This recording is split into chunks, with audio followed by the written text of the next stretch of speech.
Baba. Bunlar şey. Ayır onu.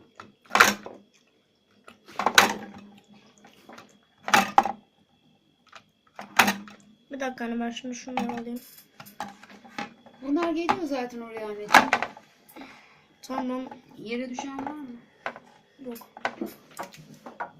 Yere düşen var işte bu. Ha, ondan var. Ben çizilmişlerden sandım.